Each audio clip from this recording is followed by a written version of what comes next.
ये ले, झाड़ू लगा दे। उस समय मैं पूजा कर रही थी जब बहू ने सामने झाड़ू फेंकते हुए कहा। मैंने बहू से कहा कि मेरे हाथ में दर्द है, मैं नहीं लगा सकती। ये सुनते ही बहू ने मेरी पूजा का भी लिहाज नहीं किया और झाड़ू उठाकर मेरे हाथों पर मारने लगी। बोली, आज मैं तुम्हारा सारा दर्द निकाल दूंगी। मैं अपने भगवान को पुकारने लगी। बहू ने मुझे इतना मारा कि मेरी बाईं हड्डी चटक गई और मैं बिलक बिलक कर रोने लगी। रात को बेटा आया तो घर में सन्नाटा था। मैं जानती थी कि बहू अब उसे भड़काएगी, लेकिन जैसे ही मेरा बेटा कमरे में गया, अचानक उसकी चीखें गूंजने लगी। मैं घबराई हुई अंदर गई तो बहू का अंजाम देख, पति के देहांत के बाद मुझे ऐसा लगा जैसे मेरी आत्मा का एक हिस्सा भी मर गया हो। मेरी सांसें तो चल रही थीं, लेकिन जिंदा होने का एहसास खत्म हो चुका था। पूरे घर में एक अजीब सा सन्नाटा था, जो मेरे दिल की हालत का आईना बन चुका था। सफेद चादर में लिपटा उनका बेजान शरीर जब अंतिम संस्कार के लिए उठाया गया, तो मुझे ऐसा लगा जैसे कि मेरी सांसें भी उखड़ रही हों। मैं चुपचाप सब देखती रही, ना आंसू निकले ना आवाज। दुख ऐसा जो जुबान से निकलने के काबिल ही नहीं रहा। ससुराल में सबसे पहले तो मुझे दिलासे दिए गए। 2 दिन मेरे साथ सब लोग बैठे भी, लेकिन तीसरे दिन से आंखों में वही पुरानी अजनबीपन झलकने लगा। ऐसा लग रहा था कि अब मैं उन लोगों पर एक एहसान, एक बोझ बन गई हूँ। उनके मरने के तीसरे हफ्ते ही मेरी नंद ने साफ लहजे में कह दिया, अब तो तुम्हारा यहाँ पर कोई अधिकार नहीं बचा। ससुराल वाले तो और भी ज्यादा कठोर हो चुके थे। हमने क्या हर वक्त तुम्हारे आंसू ही देखते रहने हैं? ना हमें चैन है और ना हमारे बच्चों को। वो मुझे जताकर बोली, सच तो ये है कि पति की मौत के बाद मैं उस घर में सिर्फ एक बोझ बन चुकी थी और एक दिन दरवाजे पर मेरे सामान की गठरी रख दी गई। मैं गली में खड़ी थी, हाथ में एक छोटा सा बैग और दिल में हजार सवाल, पर जाने क्यों आंखों से आंसू नहीं बह रहे थे। शायद दर्द भी अपनी हद से गुजर चुका था। भाई को फोन किया, उसने आने को कहा और मैं इस उम्मीद में थी कि अब शायद मुझे कुछ सुकून मिलेगा। भाई के घर आ गई, जहां मुझे एक आसरा महसूस हुआ। भाभी ने गरम खाना दिया, बच्चों ने हंसकर बातें की और मैंने भगवान का शुक्रिया अदा किया। लेकिन ये सुकून कुछ समय का था। जैसे जैसे दिन गुजरे, भाभी के चेहरे पर वही पुरानी नफरत लौट आई। छोटी छोटी बातों पर मुंह बनाना, आवाज ऊंची कर देना। अब मेरे दिल में वो डर फिर से उठने लगा कि शायद ये छत भी छिन जाएगी। फिर वो दिन आया जो मेरे लिए कयामत से कम नहीं था। एक शाम भाभी ने अपने पति यानी मेरे भाई को बुलाया और मुझ पर इल्जाम लगाया कि घर में रहकर मैं उनके बच्चों और उन पर बहुत बुरा असर डाल रही हूँ। उन्होंने कहा कि मैं उनकी आजादी में रुकावट बन रही हूँ। भैया ने बिना कुछ सुने सिर्फ भाभी के शब्दों पर यकीन करते हुए गुस्से में कहा, तुम अब और यहाँ नहीं रह सकती, कल सुबह तक यहाँ से चली जाना। मैंने उन्हें मिनटों तक अपनी सफाई दी, लेकिन सब कुछ बेकार हो गया। उस रात मैंने सोचा, क्या मैं वाकई में इतनी बुरी हूँ कि हर दरवाजा मेरे लिए बंद हो गया है? मेरी गोद में रजत सो रहा था, मेरा इकलौता सहारा, मेरे पति की आखिरी निशानी। दिल कर रहा था कि खुद को खत्म कर लूं, मगर उसे देखकर ये इरादा भी छोड़ दिया। सोचा, अगर मैं ही चली गई तो फिर इस मासूम का क्या होगा? यही बच्चा तो एक है जो मुझे दोबारा जीने की हिम्मत देगा। मैंने अपने आंसू पोंछे और एक नई जिंदगी की तलाश में निकल पड़ी। अपने पास बचे हुए कुछ जेवरों को मैंने एक दुपट्टे में लपेटा और एक जानने वाली के जरिए फैक्ट्री में काम ढूंढा। वहां जूते सिलने का काम मिला। मामूली सी सैलरी, लेकिन 2 वक्त की रोटी का सहारा बन गया था। दिन में काम और रात को रजत की पढ़ाई, और बाकी वक्त बस भगवान की पूजा पाठ करना। जिंदगी मुश्किल जरूर थी, लेकिन हर दिन ये एहसास होता था कि मैं कमजोर नहीं हूँ। मैं एक माँ हूँ जो अपने बच्चे के लिए सब कुछ सह सकती है। मुझे उम्मीद थी कि एक दिन सब बदल जाएगा। शायद वो दिन देर से आए, लेकिन मैं थकूंगी नहीं। सुबह का वक्त था। फैक्ट्री में मशीनों की आवाजें गूंज रही थीं। कपड़े पसीने से भीगे हुए थे, लेकिन मेरी उंगलियां जूते की सिलाई में ऐसे चल रही थीं जैसे अपना कोई भविष्य बेहतर बनाने का रास्ता तलाश कर रही हो। दिल में एक ही इरादा था, रजत को एक अच्छी जिंदगी देना है। मैं चाहती थी कि वो तंग हाली, थके हुए वजूद और भयंकर अतीत से निकलकर एक खूबसूरत भविष्य देखे। मेरी मेहनत का हर एक कतरा इसी सपने के लिए था। जैसे जैसे साल गुजरते गए, रजत पढ़ता रहा और आगे बढ़ता रहा। उसकी आंखों में एक अलग सी चमक थी, जो मुझे अंदर से सुकून देती थी। जब वो स्कूल से आकर अपने कपड़े धोता, मुझे काम में मदद करता, तो दिल कहता कि मेरा बेटा दूसरों से अलग है और ये मेरी परवरिश का सबूत है। फिर वो दिन आया जिसका सपना मैंने बरसों से देखा था। रजत ने अपना कॉलेज पूरा किया, एक इंटरव्यू दिया और फिर उसकी नौकरी लग गई। जब पहली तनख्वाह मिली तो वो आकर मेरी मुट्ठी में कुछ नोट रख गया। मेरी आंखों से अपने आप आंसू बहने लगे। मैंने उसे गले लगाया और दिल से भगवान को शुक्रिया अदा किया। जिंदगी की मेहनत रंग ला रही थी। लगता था अब मेरे दुखों का अंत करीब है। मैंने सोचा था कि अब शायद बुढ़ापा कुछ आराम से गुजरेगा, मैं अपने बेटे की खुशियां देखूंगी। इसी दौरान मेरे भाई और भाभी ने भी अपना व्यवहार बदल लिया। वे जो एक जमाने में मुझे दर बदर भटकने के लिए छोड़ चुके थे, अब हर दूसरे दिन हाल चाल पूछने आने लगे थे। भाभी ने सर पर पल्ला रखते हुए बड़े ही नरमी लहजे में मुझसे माफी मांगने की नौटंकी शुरू कर दी थी। मुझे उनकी बातों में झूठ की बदबू आती थी, मगर मैं खामोश रही।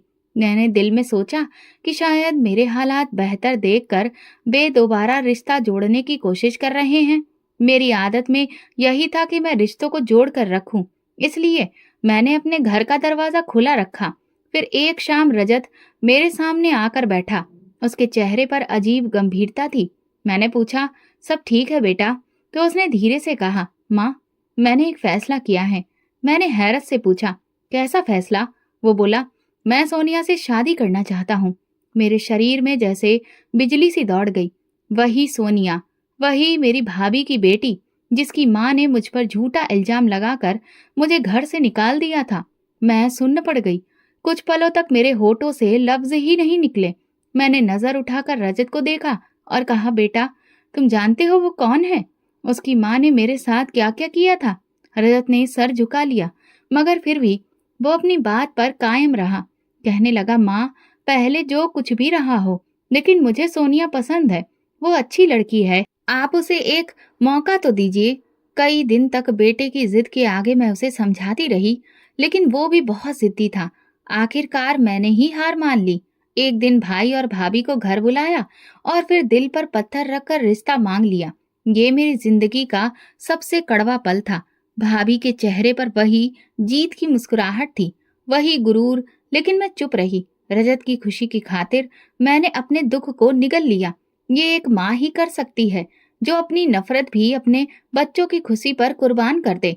शादी तय हो गई, रस्में हुई और सोनिया मेरी बहू बनकर मेरे घर आ गई। दिल से खुशी का एक कतरा भी नहीं था। हर मुस्कुराहट बस दिखावा थी। मैं जानती थी जो जहर इस रिश्ते में छुपा है वो जल्दी ही असर दिखाएगा, पर मैं माँ थी ना, इसलिए चुप रहने का फैसला किया। मैंने सब कुछ भगवान के हवाले किया और खुद को एक नई परीक्षा के लिए तैयार कर लिया। शादी के शुरुआती दिनों में सब कुछ बहुत खुशहाल था। बहू ने हंसते चेहरे के साथ सबका दिल जीतने की कोशिश की, मेरे सामने नरमी से बात की, मीठे लहजे में बातों की शुरुआत की। मैंने दिल ही दिल में सोचा कि शायद मैं गलत थी, शायद ये लड़की वाकई मेरे बेटे के लिए बेहतर है। मगर माँ का दिल धोखा खा भी ले तो आंखें आखिरकार सच को पहचान ही लेती हैं, और ये सच ज्यादा देर छुपा नहीं रहा। कुछ ही दिनों में सोनिया ने बातों ही बातों में कहना शुरू किया, माँ जी, अब हम दोनों नौकरी करते हैं, इसलिए अपना एक अलग सेटअप होना चाहिए ना। मैं चौंक गई, मगर चुप रही। रजत ने तुरंत इस ख्याल को रद्द कर दिया, अभी ये मुमकिन नहीं है।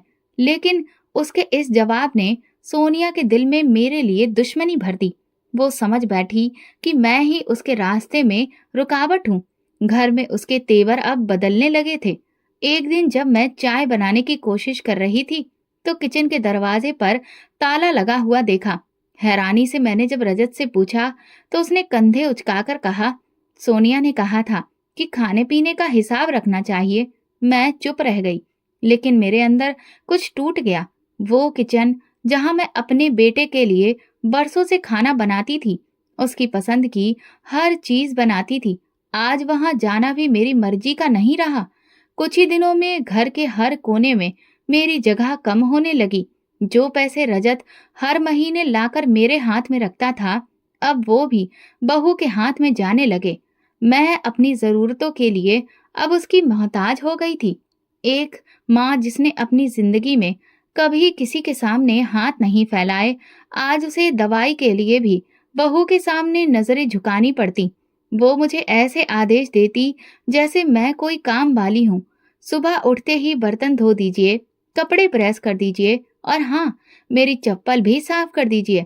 अगर कभी मैं इनकार कर देती या कोई काम नहीं कर पाती तो उसकी जुबान से वो जहर फूटता जिसकी कड़वाहट दिन भर मुझे महसूस होती। एक दिन मैंने थकान की हालत में कहा, बेटी, आज मेरी तबीयत कुछ ठीक नहीं है, जरा आराम करना चाहती हूँ। जवाब में उसकी तेज आवाज सुनाई दी, तू किस लिए बैठी है इस घर में? खाने को, रहने को सब कुछ मिल रहा है, अब काम भी नहीं करेगी? ये वो पल था जब मेरी आंखों में आंसू आ गए। मैंने पलट कर कुछ भी नहीं कहा। दिल से दुआ निकली, भगवान, जिसका दिल तूने नरम नहीं किया उसे अब तू ही समझा। मेरे दिल में हर गुजरते दिन के साथ एक दुख बढ़ता गया। मैंने कभी किसी की बेटी के साथ ऐसा व्यवहार नहीं किया। फिर मेरी बेटी जैसी ये लड़की मुझे इंसान क्यों नहीं समझती थी?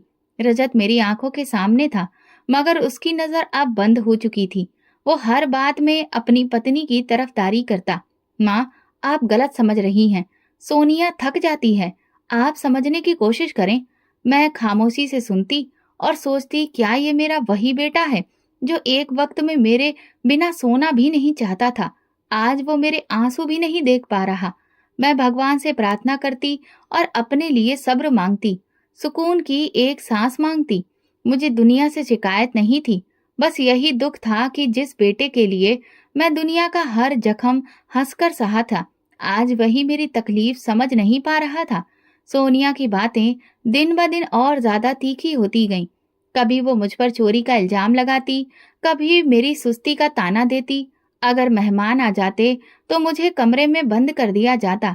माँ जी थकी हुई हैं, आराम कर रही हैं, वो सबके सामने झूठी मुस्कान के साथ रहती और अंदर मैं दीवार से लगकर अपनी हिचकियों को रोकने की कोशिश करती। हर दिन मेरी इज्जत कम होती गई और मेरी हैसियत घर के एक बोझ से ज्यादा ना रही। मैं कोने में सिमट गई थी, जहां सिर्फ यादें थीं, खामोशी थी और दिल में जलती हुई चुभन। जिस वक्त मैं पूजा करती, बस उसी वक्त सुकून महसूस करती, क्योंकि ये वही एक पल था जब मैं खुद को इस दुनिया के जन्म से दूर अपने भगवान के पास महसूस करती। मेरा कमरा छोटा सा ही था, लेकिन वो भगवान का घर बन चुका था। मैं अभी भी भगवान को याद कर रही थी कि इस पल दरवाजा धड़ाम से खुला। सोनिया अंदर आई, हाथ में झाड़ू, चेहरे पर गुस्सा और आंखों में वही नफरत जो वो अब हमेशा ही उसके चेहरे पर दिखती थी। मैंने चौंक कर उठाया। वो जोर से बोली, ये ले, झाड़ू लगा दे, और मेरे सामने झाड़ू फेंक दिया। मेरी नजरें उसके नफरत भरे चेहरे पर ठहर गईं। मैंने धीरे से कहा, बेटी, मेरे हाथों में दर्द है, आज नहीं हो पाएगा। लेकिन ये सुनकर वो जैसे और भड़क गई। उसने कोई लिहाज नहीं रखा, न मेरी उम्र का, न इस बात का कि मैं इस वक्त भगवान के सामने बैठी थी। उसने झाड़ू उठाया और मेरे हाथ पर जोर से मारा। दर्द की एक तेज लहर पूरे बाजू में दौड़ गई। मैं सिसक कर अपना हाथ पीछे किया, लेकिन उसकी जुबान जहर उगलती रही। आज तुम्हारा सारा दर्द निकालती हूँ, वो मुझे मारते मारते बोलती जा रही थी और मैं बेबसी से खुद को समेटने की कोशिश करती रही। मेरी पूजा अधूरी रह गई। आंखों से आंसू बहने लगे।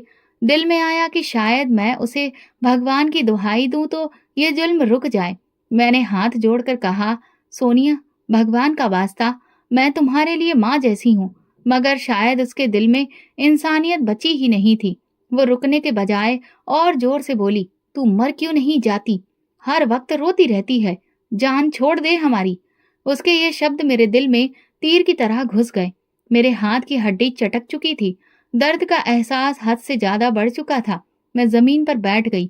कमरे में दिया अभी भी जल रहा था। मैंने एक बार फिर भगवान की तरफ देखा और कहा, मैं भी तुम्हारी औलाद हूँ, अब तुम ही देखो। बहुत देर तक उनके सामने सर झुकाए पड़ी रही, आंखों से आंसू निकलते रहे। मेरे बाजू से दर्द की लहर सीने तक आ गई थी। मैं सांस ले रही थी, लेकिन हर सांस दर्द में डूबी हुई थी। जब हिम्मत करके उठी तो पूरे शरीर में थकान और कमजोरी थी। वो जा चुकी थी। दरवाजा बंद था। मेरा दिल तो चाहा कि बेटे को सब कुछ बताऊं, मगर मुझे पता था कि वो मेरी बात पर यकीन नहीं करेगा। पिछली बार भी जब मैंने सिर्फ इतना कहा था कि सोनिया का व्यवहार ठीक नहीं है, तो उसने मुझे ही समझाया था, आप कुछ ज्यादा ही सोचने लगी हैं। सोनिया दिल की बुरी नहीं है। मुझे पता था कि इस बार भी वही होगा, और इसीलिए मैं फिर चुप हो गई। मैंने ना खाने के लिए खाना मंगवाया, ना पानी। बस अपनी टूटी हुई हड्डी को कपड़े से बांधा और बिस्तर पर लेट गई। रात भर दर्द के साथ वो सारी बातें मेरे कानों में गूंजती रहीं। तू मर क्यों नहीं जाती? ये वो ताना था जो मैं कभी भी भूल नहीं पाऊंगी। एक माँ को उसकी बहू का ये कहना, मर जा, सिर्फ शरीर नहीं, आत्मा को भी जख्मी कर देता है। सुबह जब आंख खुली तो कमरा वैसे ही सन्नाटे में डूबा था। मैंने एक बार फिर से भगवान को दिल से याद किया। मैंने कभी किसी के साथ अगर बुरा किया हो भगवान, तो मुझे माफ कर देना। लेकिन अगर मैं बेगुनाह हूँ तो तुम मेरे साथ इंसाफ जरूर करना। मेरे अंदर एक अजीब सा बदलाव आ रहा था। तकलीफ के बाद जो दिल मजबूत हो रहा था। मैं समझ गई थी कि अब मुझे किसी भी इंसान से उम्मीद नहीं रखनी है, सिर्फ भगवान ही काफी है। और मैंने फैसला कर लिया था कि जब तक जिंदगी है सब्र करूंगी, लेकिन अपने भगवान से शिकायत नहीं करूंगी, क्योंकि जो भगवान दिलों के हालात जानता है, वो एक दिन मेरा अधिकार जरूर मुझे देगा। मेरे हाथ की हड्डी में ठंडी चुभन थी। सूजन दिन ब दिन बढ़ती जा रही थी, लेकिन मैं चुप थी। मुझे पता था कि यहाँ कोई मेरा दर्द नहीं देखेगा, न समझेगा। बस वही होगा जो उन्हें दिखाया जाएगा। शाम को रजत घर आया, ऑफिस से थका हुआ, लेकिन चेहरे पर वही ठंडा रवैया। मैं हिम्मत करके उसके सामने बैठ गई। धीरे से अपना हाथ दिखाया। बेटा, जरा देखो, ये सूजन हो गई है, शायद हड्डी टूट गई हो। उसने एक नजर देखा और बिना फिक्र के उसकी आंखों में गुस्सा भर आया। माँ, अभी क्या ये ड्रामा है? आप हर वक्त शिकायतें ही करती रहती हैं, कभी आराम नहीं करने देती। सोनिया कह रही थी कि आपने खुद गिरा दिया होगा झाड़ू, और अब इल्जाम उस पर लगा रही हैं। ये सुनते ही मेरी आंखों के सामने जैसे अंधेरा छा गया। वो बेटा जो बचपन में मेरी एक सिसकी पर घबरा जाता था, आज मेरी टूटी हड्डी को ड्रामा कह रहा था। मेरा दिल बिखर गया, गला रुंध गया। मैं सिर्फ इतना बोली, तुम्हें मुझ पर भरोसा नहीं? रजत ने मुंह मोड़ लिया। मैं चुपचाप कमरे में चली आई। रात के आखिरी पहर का वक्त था। खामोशी पत्थर जैसी थी। आंखें बंद थीं, लेकिन दिल जाग रहा था। मैं भगवान से ही बातें कर रही थी, उन्हें अपना दुख सुख सुना रही थी। ऐसे में अचानक एक दिल दहला देने वाली चीख ने कमरे की खामोशी को चीर कर रख दिया। मैं चौंक कर खड़ी हो गई। यह आवाज किचन की तरफ से आ रही थी, और ये चीख किसी अजनबी की नहीं, मेरी बहू सोनिया की थी। मेरी बूढ़ी कांपती हुई टांगें उठीं और मैं दरवाजे की तरफ बढ़ी। तभी रजत भागता हुआ आया और तेजी से किचन की तरफ गया। मैं दरवाजे की चौखट तक पहुंची और बस इतना सुन सकी, माँ, सोनिया को बिच्छू ने काट लिया है। मेरे दिल की धड़कन तेज हो गई। सोनिया जमीन पर गिरी हुई थी, हाथ को जोर से थामे सिसक रही थी। आंखों में डर था। रजत ने उसे फौरन गाड़ी में डाला और अस्पताल ले गया।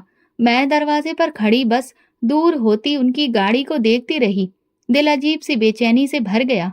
ये वही हाथ था जिससे कल उसने मुझे मारा था। यही वो लम्हा था जिसके बाद सब कुछ बदलने वाला था। रात का बाकी हिस्सा मैंने कमरे के अंधेरे में गुजारा। नींद आंखों से कोसों दूर थी। कभी कभी दिल डरने लगता, कभी रहम आता, लेकिन एक चीज अभी भी थी, मेरे भगवान ने मेरी प्रार्थना सुन ली थी। शायद यही इंसाफ की शुरुआत थी। सुबह के करीब रजत वापस आया। उसके चेहरे पर थकान और फिक्र दिख रही थी। माँ, जहर बहुत तेज था, लेकिन डॉक्टरों ने जैसे तैसे संभाल लिया। वो अब ठीक है। मैंने सिर्फ सिर हिलाया, कोई बात नहीं की। दोपहर में सोनिया को घर लाया गया। वो बिल्कुल चुप थी, निगाहें झुकी हुई, हाथ कांप रहे थे। वो सीधा अपने कमरे में चली गई। कुछ ही पल गुजरे थे कि फिर एक चीख सुनाई दी, पहले से भी ज्यादा खौफनाक। मैं दरवाजे की तरफ लपकी। रजत भी भागता हुआ अंदर आया। सोनिया अपने बिस्तर के सिरहाने पर खड़ी थी, चेहरा पीला, शरीर कांप रहा था। वो चिल्ला रही थी, यहाँ पर बिच्छू हैं, इतने सारे बिच्छू, मुझे काट लेंगे। रजत ने फौरन बिस्तर की चादर झाड़ी, कमरे का कोना कोना देखा, लेकिन वहां कुछ भी नहीं था। सोनिया, यहाँ कुछ भी नहीं है, तुम्हें वहम हो रहा है। रजत ने समझाने की कोशिश की, मगर सोनिया का वहम रुकने वाला नहीं था। वो दीवार से लगकर हाँफती रही, बार बार कहती रही, वे यहाँ थे, यहाँ बहुत बड़े बड़े बिच्छू हैं। फिर वो अचानक कमरे से बाहर निकली और किचन की तरफ बढ़ी। जैसे ही किचन का दरवाजा खोला, उसने फिर से चीख मारी, यहाँ भी बिच्छू हैं। इस बार रजत का सब्र टूट गया। वो झुंझलाकर बोला, सोनिया होश में आओ, यहाँ कुछ भी नहीं है। मगर सोनिया, वो लगातार पीछे हटती जा रही थी। किचन के दरवाजे से दूर दीवार से लगकर जमीन पर बैठ गई और दोनों हाथों से अपना चेहरा छुपा लिया। मैं दरवाजे के पीछे खड़ी सारी बातें सुन रही थी। मेरी आंखों में एक नमी सी आ गई, लेकिन ये आंसू खुशी के नहीं थे। ये एक अजीब सी हैरानी और दुख से भरे थे। क्या इंसान वाकई इतना बेहिस हो सकता है कि जब तक उस पर ना गुजरे वो दूसरों के दुख ना समझे? सोनिया का खौफ अब उसके होश पर कब्जा कर रहा था। वो कमरे में दाखिल नहीं होती थी, किचन की तरफ देखते ही चक्कर खाने लगती थी। हर चीज में उसे बिच्छू नजर आते। रजत ने डॉक्टर से बात की, कुछ दवाइयां लाया, मगर उसका खौफ कम नहीं हुआ। रात को वो बार बार चीखें सुनाई देती, बचाओ, वो मेरे बिस्तर पर हैं। रजत हर बार कमरे में जाता, सब चीजें चेक करता, लेकिन वहां कुछ भी नहीं होता। घर की हवा बोझिल हो चुकी थी। वो मुझे अब एक नौकरानी से भी बदतर समझती थी। अब वो अपनी ही आंखों से बहुत से सच देख रही थी, जिन्हें वो पहले झूठ कहा करती थी। मेरे भगवान का इंसाफ धीरे धीरे जाहिर हो रहा था। सोनिया खौफ के साए में जी रही थी, न सोती थी न खाती थी, बस एक ही बात दोहराती थी, वो आ जाएंगे, वो काटेंगे। और मैं खामोशी से सब देखती, पूजा पाठ करती और बस दिल में कहती, भगवान तुम तो बहुत बड़े दिल वाले हो, तुम सब देख रहे हो, तुम इंसाफ करोगे। अब वो वक्त करीब था जब सब चेहरे बेनकाब होने वाले थे और जो दिल मैंने कहा था वो सब वापस लौटने वाला था, शायद और भी बदतर तरीके से। सोनिया की हालत दिन ब दिन खराब होती जा रही थी। वो पहले सिर्फ रातों को चीखती थी, लेकिन अब दिन के वक्त भी उसे अपने आसपास बिच्छू दिखाई देने लगे थे। वो किचन, कमरे, बाथरूम, यहाँ तक कि आंगन की दीवारों में काले काले बिच्छू देखने लगी थी। उसकी आंखों में खौफ भर चुका था, चेहरा पीला पड़ गया था, शरीर कांपता रहता था। किसी चीज को छूने से पहले वो कई बार देखती, झाड़ती और फिर भी पीछे हट जाती। रजत अब बर्दाश्त के आखिरी किनारे पर था। वो अपनी पत्नी से प्यार करता था, लेकिन हर वक्त की चीख पुकार, शोर शराबा, बहम और झूठे मंजर उसे भी अंदर से दहला रहे थे। वो समझाता, सोनिया कुछ भी नहीं है, ये सब तुम्हारा वहम है, लेकिन सोनिया की हालत पर ये बातें बेअसर हो जाती। वो जवाब में बिखर जाती, मुझे झूठा मत कहो, तुम माँ बेटे दोनों मुझे पागल साबित करना चाहते हो। एक दिन तो हद ही हो गई। सोनिया ने कमरे में दाखिल होते ही मुझ पर चिल्लाना शुरू कर दिया, तुमने ही किया है ये सब, तुमने बद्दुआ दी है मुझे, मेरे पीछे तुमने कुछ लगवा दिया है। उसने चप्पल उतार कर मेरी तरफ उछाल दी, मगर मैंने सिर झुका लिया और खामोश रही। रजत ने गुस्से में आकर उसे रोका तो वो उस पर भी चिल्ला पड़ी, तुम क्यों इस बुढ़िया की तरफदारी करते हो? तुम्हें मैं पत्नी नहीं दिखती, सिर्फ अपनी माँ ही नजर आती है। रजत का चेहरा लाल हो गया, आवाज बुलंद हो गई, बस करो सोनिया, अब हद हो गई है। सोनिया ने उसी वक्त अपना बैग उठाया, कपड़े समेटे और बोली, मैं अपने मायके जा रही हूँ, तुम्हें मेरी फिक्र नहीं तो मुझे भी तुम्हारी जरूरत नहीं। मैं दरवाजे के पीछे खड़ी थी। दिल में सुकून और दुख की एक मिली जुली भावना थी। जब वो निकल गई तो मैं रजत के पास आई और कहा, बेटा वो तुम्हारी पत्नी है, उसे तुम वापस ले आओ। उसने मेरी तरफ देखा, आंखों में एक थकान थी, जैसे बरसों का बोझ उठा रखा हो। फिर धीमे लहजे में बोला, नहीं माँ, अब मैं नहीं जा सकता। जो जुबान आज उसने आपके लिए इस्तेमाल की वो कभी भुलाई नहीं जा सकती। पहली बार रजत ने खुद मेरी आंखों में आंखें डालकर बात की थी। मुझे महसूस हुआ जैसे वो जाग चुका हो, जैसे अब उसने सच देख लिया हो। दूसरी तरफ सोनिया के माँ बाप हैरान थे। वो समझ नहीं पा रहे थे कि अचानक उनकी बेटी को ये क्या हो गया है। जब वो घर पहुंची तो कुछ घंटे के अंदर ही उसने शोर मचाना शुरू कर दिया। दरवाजे के नीचे बिच्छू है, अलमारी के पीछे भी है, मुझे यहाँ भी ये काटने के लिए आ गए हैं। माँ बाप ने कमरे में झांका, देखा, मगर कुछ भी नहीं था। सोनिया जमीन पर बैठ गई, अपने बालों को नोचने लगी और रोती रही। ये सब उस औरत की वजह से है।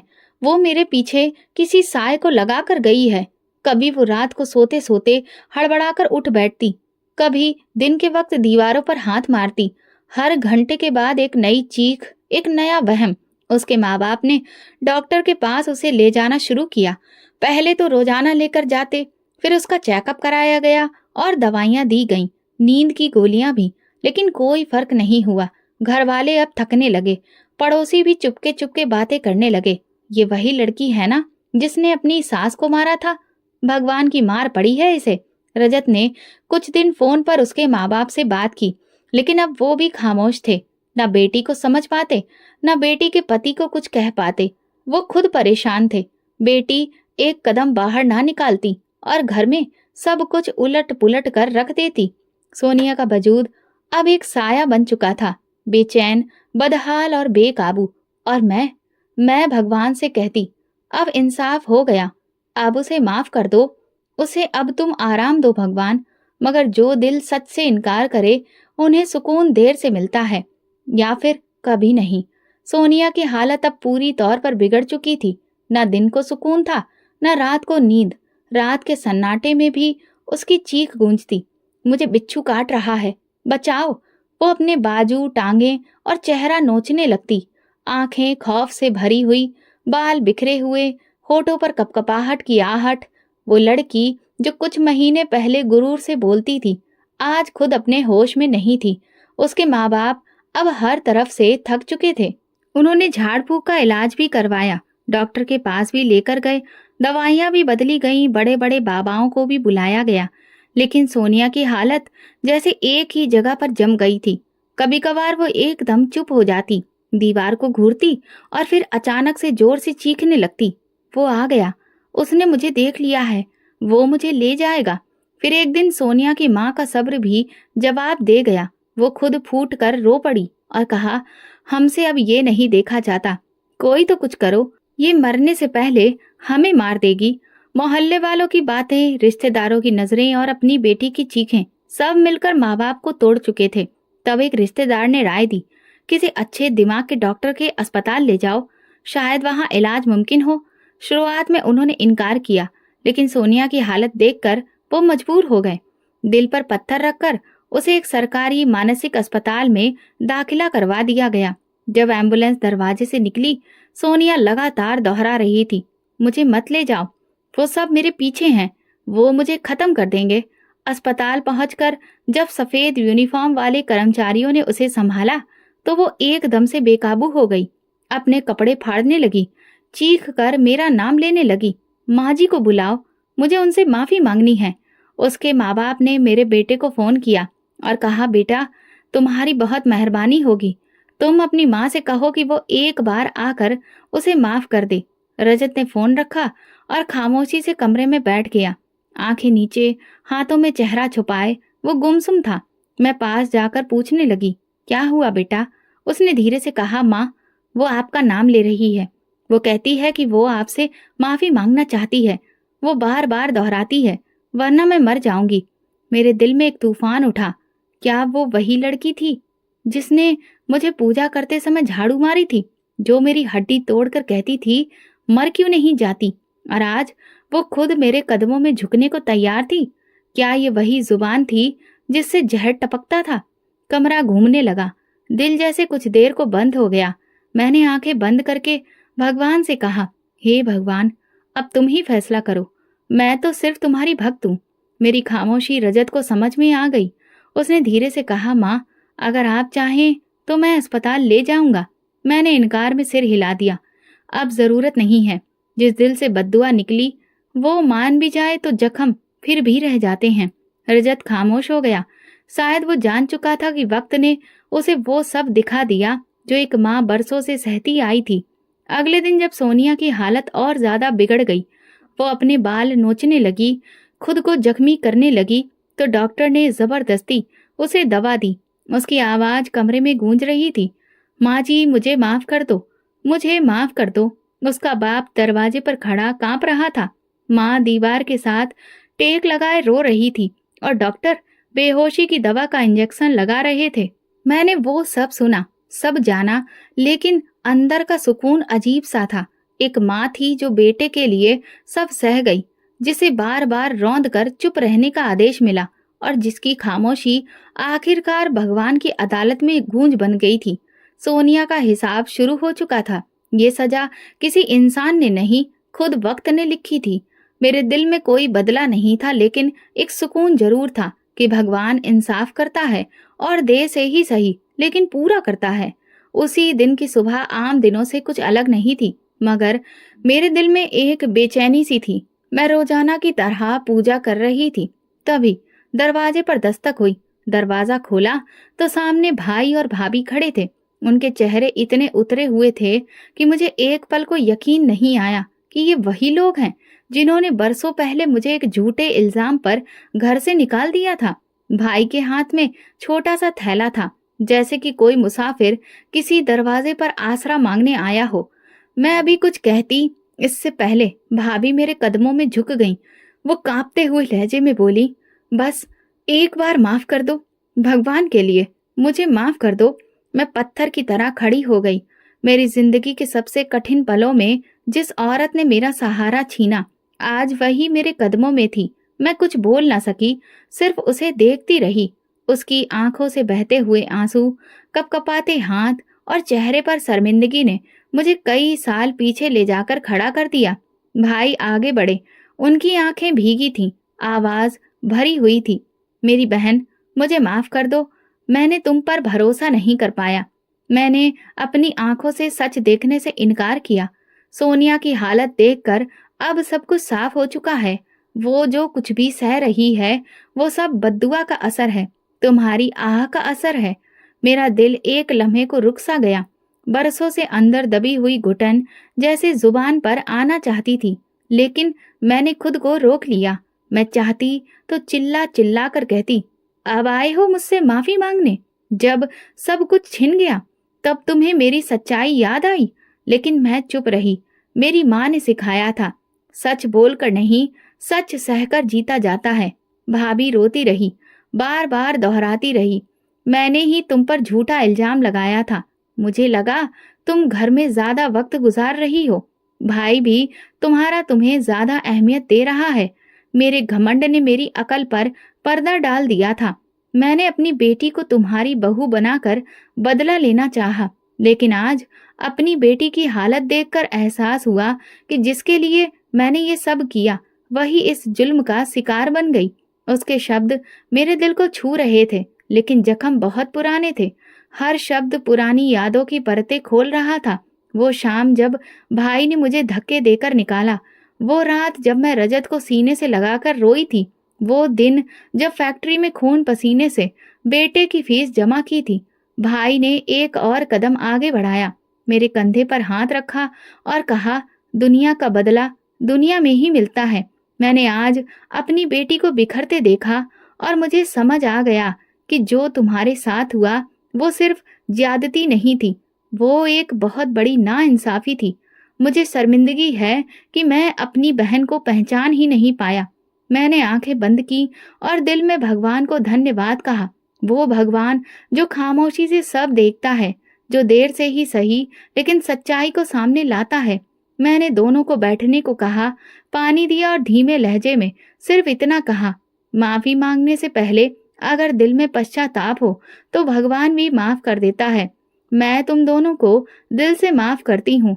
मेरे शब्द सुनकर भाभी फूट फूट कर रोने लगी।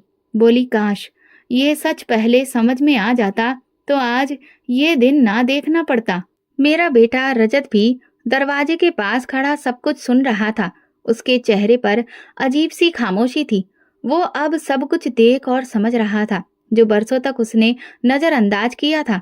सोनिया की हालत की बात की जाने लगी। भाभी बोली, वो दिन रात सिर्फ तुम्हारा नाम लेती रहती है।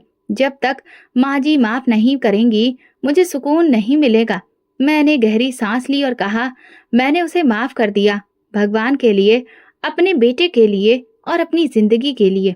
लेकिन जो कुछ हुआ वो कभी भूला नहीं सकती।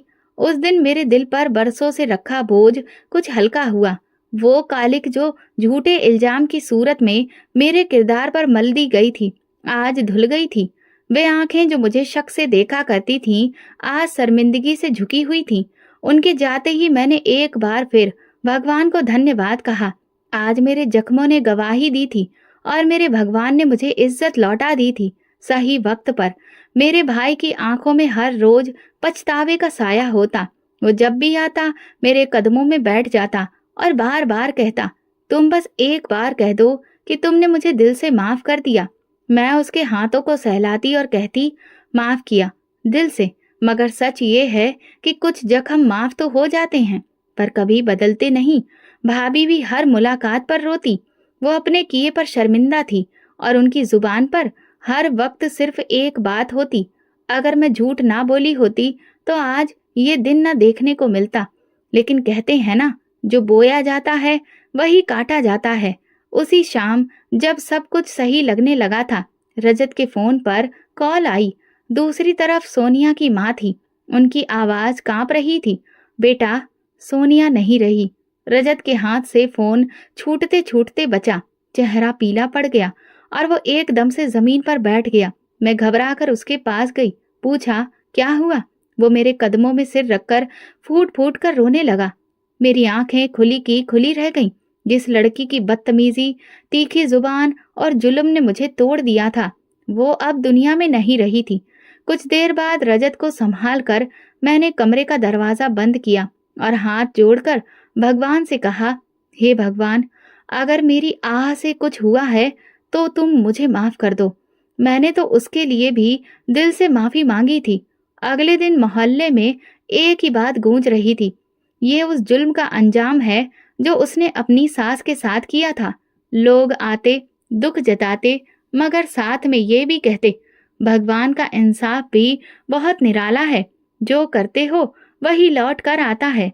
मैं सब सुनती रही, कुछ ना बोली। दिल में सुकून भी था और एक अजीब सी खलिश भी। मैं सोनिया की मौत पर आंसू सिर्फ इसलिए बहा पाई क्योंकि वो मेरी बहू ही नहीं, एक माँ की बेटी थी, एक औरत थी जो शायद वक्त पर समझ नहीं सकी। रजत कुछ दिनों तक चुप रहा। उसकी आंखों में पछतावे की गहराई थी। वो बार बार आकर कहता, माँ, मैंने आपकी बात नहीं मानी, आपके दर्द को नजरअंदाज किया, आपसे नजरें चुराकर पत्नी के शब्दों पर यकीन किया। आज सब खत्म हो गया। मैंने उसे सीने से लगा लिया और कहा, बेटा, मैं माँ हूँ। माँ कभी औलाद से शिकायत नहीं करती। तुम्हारा एहसास ही मेरी जीत है। वक्त जैसे थम गया था। सोनिया का जाना सिर्फ एक मौत नहीं थी, वो एक अंजाम था, एक तहरीर थी जो वक्त ने मेरे लिए लिखी थी। एक तहरीर जिसमें बरसों की परेशानियां, सब्र, खामोशी और दुआ का हिस्सा था। मेरे लिए ये एक लम्हा था जहां मैं खुद को खाली महसूस कर रही थी। बरसों का बोझ शायद उतर गया था, लेकिन वे निशान जो आत्मा पर लगते हैं वे कभी नहीं मिटते। मैं घर के आंगन में बैठी थी। चाय का कप हाथ में था और रजत मेरे कदमों के पास बैठा खामोशी से जमीन को देख रहा था। मैंने उसके सिर पर हाथ रखकर कहा, अब जिंदगी को नए सिरे से जीना है।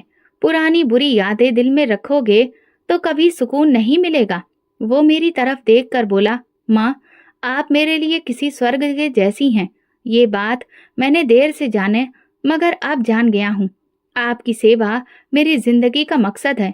मेरे दिल को सुकून मिला, एक ऐसा सुकून जो बरसों के बाद नसीब हुआ, और उसे पाकर मैंने भगवान से सिर्फ एक दुआ मांगी, भगवान, जो सच्चाई की राह पर चले उसे कभी भी अकेला मत छोड़ना, और जो जुल्म करे उसे वक्त पर उसका आईना जरूर दिखा देना।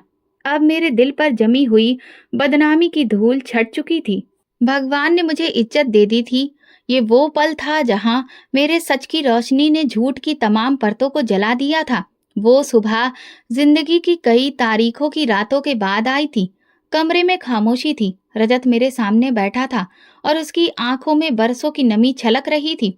वो मेरी तरफ देख रहा था। जैसे कुछ कहने की हिम्मत जुटा रहा हो। फिर एकदम वो मेरी गोद में सिर रखकर बोला, माँ, मैं बहुत गलत था, बहुत नाकदर निकला। आपका दर्द महसूस नहीं किया, आपकी हर फरियाद को नजरअंदाज करता रहा। मैंने अपनी आंखों से सच देखा, पर देर से। मेरे हाथ उसके सिर पर फेरने लगे, जैसे बरसों की तकलीफ मिटा रही हूँ। मैंने उसे सीने से लगा लिया और कहा, बेटा, माँ की गोद हमेशा खुली रहती है। देर से आए हो, मगर खाली नहीं जाओगे। रजत मेरी गोद में छोटे बच्चों की तरह रो रहा था। मैं भगवान को धन्यवाद दे रही थी कि मेरे बेटे ने वक्त पर सब कुछ जान लिया। सोनिया के जाने के बाद वो टूट गया था, लेकिन वो टूटना उसके अंदर की रोशनी को जगा गया था। कुछ महीनों के बाद रजत के चेहरे पर जिंदगी की रौनक दोबारा आने लगी।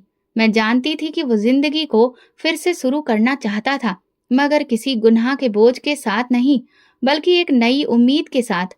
मैंने खुद ही उसकी दोबारा शादी का फैसला किया।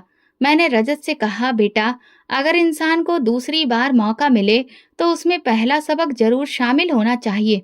इस बार ऐसी लड़की चुनो जो पत्नी होने के साथ साथ बहू भी हो, और सबसे बढ़कर एक इंसान हो।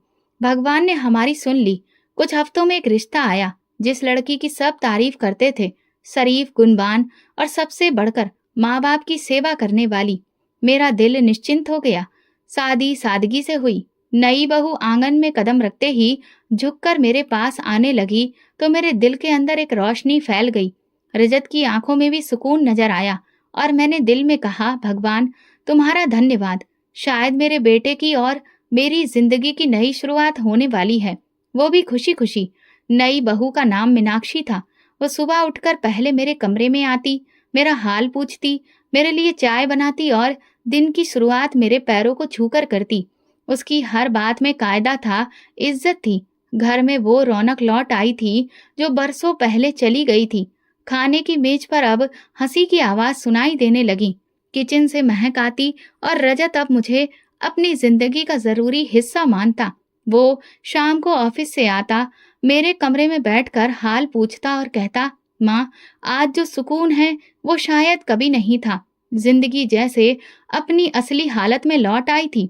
लेकिन कुछ रातें ऐसी भी आती जब खामोशी दिल को घेर लेती, जब सब सो रहे होते और मैं अकेली बैठकर अतीत की परछाइयों को देखती।